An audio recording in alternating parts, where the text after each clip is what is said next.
গতকালকে লোকসভায় নিশিকান্ত দুবেজি যে মুর্শিদাবাদ মালদার বিষয় নিয়ে যেগুলি উত্থাপন করেছেন, আমি তার তীব্র প্রতিবাদ করছি, নিন্দা জানাচ্ছি, ধিক্কার জানাচ্ছি। প্রকৃত ঘটনার কথা তিনি বলতে পারেননি। সেই সময় ঘটনা যা ঘটেছে আর কি আমরা আমাদের এলাকাতেই হয়েছে, কাজে সেটা প্রকৃত বিষয়টা আমাদের জানা রয়েছে। ঝাড়খণ্ড পুলিশের হাতে বাংলার একজন মারা গেছে গুলিতে, তার আমরা নিন্দা করছি। এবং যে ঘটনাটা ঘটেছে সে ঘটনাটা উভয় জেলা, পাকুড় জেলা এবং মুর্শিদাবাদ জেলার প্রশাসনিক লেভেলে তা দুদিন পরে তা মিটেও গেছে।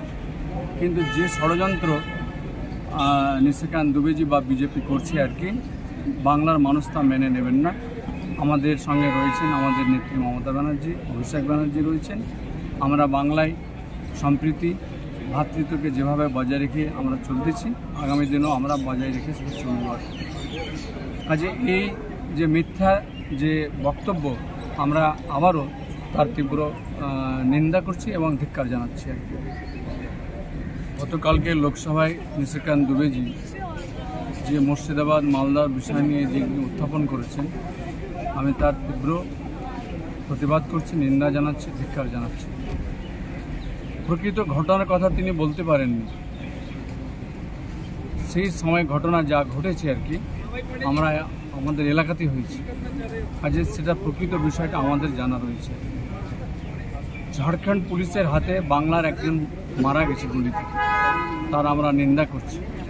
এবং যে ঘটনাটা ঘটেছে সে ঘটনাটা উভয় জেলা, পাকুড় জেলা এবং মুর্শিদাবাদ জেলার প্রশাসনিক লেভেলে তা দুদিন পরে তা মিটেও গেছে।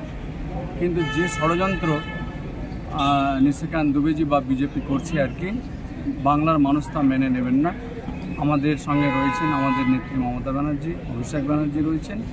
আমরা বাংলায় সম্প্রীতি ভ্রাতৃত্বকে যেভাবে বজায় রেখে আমরা চলতেছি, আগামী দিনেও আমরা বজায় রেখে চলব। কাজে এই যে মিথ্যা যে বক্তব্য, আমরা আবারও তার তীব্র নিন্দা করছি এবং ধিক্কার জানাচ্ছি আর কি।